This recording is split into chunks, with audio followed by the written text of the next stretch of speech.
একটি video tape, যেখানে নেই কোনো পরিচিত মুখ, নেই কোনো নাম, কেবল একটি ভয়ের যাত্রা। এই টেপটি যে দেখে সে 7 দিনের মধ্যে মরে যায়। এটা কেবল একটি গুজব নয়, এটা এক অভিশাপ, এক প্রাণহানির গল্প। আজ আমরা দেখব 2022 সালের হরর মাস্টারপিস দ্য রিং এর ভয়ঙ্কর ঘটনা।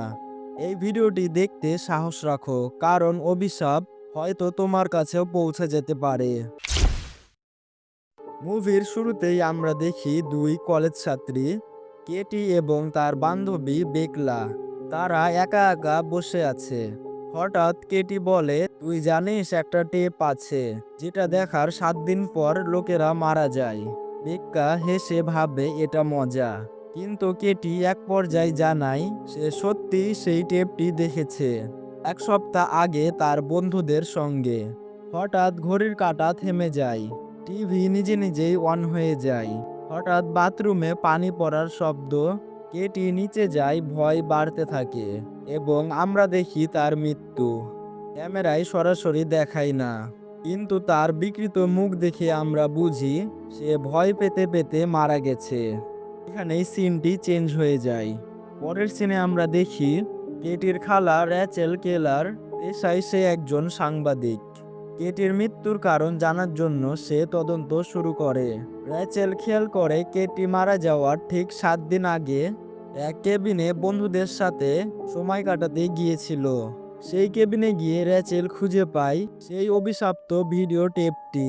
টেপটি চালানোর পর সে দেখে অদ্ভুত কিছু সাদা কালো দৃশ্য, যেমন আয়নায় দাঁড়িয়ে একজন নারী, একটা কূপ, পেরেক মারা আঙ্গুল এবং পানি ভর্তি ঘর। ভিডিওটি শেষ হওয়ার সাথে সাথেই ফোন বাজে। একটি কণ্ঠ বলে 7 ডে। র্যাচেল ভয় না পেয়ে তদন্ত চালিয়ে যায়। সে খেয়াল করে টেপে থাকা প্রতিটি ক্লিপ কোনো না কোনো সত্য ঘটনা বা জায়গার সাথে সম্পর্কিত। এ সময় সে যোগাযোগ করে তার সাবেক প্রেমিক নোয়ার সাথে। নোয়াও টেপটি দেখে এবং তার উপরও অভিশাপ শুরু হয়। তারা জানে এখন তাদের হাতে মাত্র 7 দিন। তদন্তে তারা পৌঁছায় এক রহস্যময় মেয়ের গল্পে, সামারা মর্গান। এই সামারাকে ছোটবেলায় দত্তক নিয়েছিল এক দম্পতি, অ্যানা ও রিচার্ড মর্গান। সামারা ছিল এক ভয়ানক মানসিক ক্ষমতা। সে চাইলে মানুষের মনে ভয় ঢুকিয়ে দিতে পারত। তার মা দিনের পর দিন মাথা ব্যথায় ভুগত, কারণ সামানার চিন্তাগুলো তার মায়ের মাথায় ঢুকে যেত। এক পর্যায়ে তার মা আর সহ্য করতে না পেরে সামানাকে একটি কূপে ফেলে দেয় এবং ঢাকনা বন্ধ করে দেয়। সেখানে সামারা 7 দিন ধরে বেঁচে ছিল। তারপর তার মৃত্যু হয়। এর জন্যই টেপটি দেখার পর 7 দিনেই মৃত্যু আসে। র্যাচেল আর নোয়া সেই খামারেই যায় যেখানে কূপটি ছিল। র্যাচেল কূপে নামে এবং সেখানে সামারার মৃতদেহ পাওয়া যায়। তারা ভাবে মরা দেহ পাওয়াতে আত্মা শান্তি হবে। র্যাচেল স্বস্তি পায়, কারণ 7 দিন পার হয়ে গেছে, সে এখনো বেঁচে আছে। কিন্তু নোয়া একা এক ফ্ল্যাটে। হঠাৎ করে টিভি চালু হয়ে যায়। একটি মেয়ে, সামারার ভূত, ধীরে ধীরে টিভির স্ক্রিন থেকে বেরিয়ে আসে, ভেজা চুলে ঢাকা মুখ। তারপর নোয়া মারা যায়, ঠিক কেটির মতো বিকৃত মুখ। র্যাচেল ছুটে আসে এবং বুঝতে পারে মরাদেহ খুঁজে পেলেই অভিশাপ থামে না।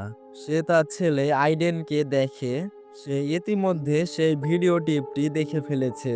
র্যাচেল আবিষ্কার করে অভিশাপ থেকে বাঁচার একমাত্র উপায় ভিডিওটির একটি নতুন কপি করে অন্য কাউকে দেখানো, তাহলে অভিশাপ স্থানান্তর হয়। সে দ্রুত ভিডিওটি কপি করে আর একজনকে দেখিয়ে আইডেনকে বাঁচায়। কিন্তু প্রশ্ন থেকেই যায়, এই চক্র কি কখনো থামবে, নাকি এই ভিডিওতে পৃথিবী জুড়ে মৃত্যুর চক্র চালিয়ে যাবে? এটা ছিল দ্য রিং মুভির ভয়ঙ্কর এক্সপ্লেনেশন। এটা কেবল এক হরর মুভি নয়, এটা এক মানসিক আতঙ্কের গল্প। ভয় সবসময় অন্ধকারেই নয়, অনেক সময় স্ক্রিনের মধ্যেই লুকিয়ে থাকে। তুমি কি সেই ভিডিও টিপটি দেখার জন্য প্রস্তুত? ভিডিওটি যদি ভালো লেগে থাকে তাহলে সাবস্ক্রাইব করতে ভুলবেন না। আর কমেন্টে জানান কোন মুভির এক্সপ্লেনেশন চান আপনারা। তো আজ এই পর্যন্তই।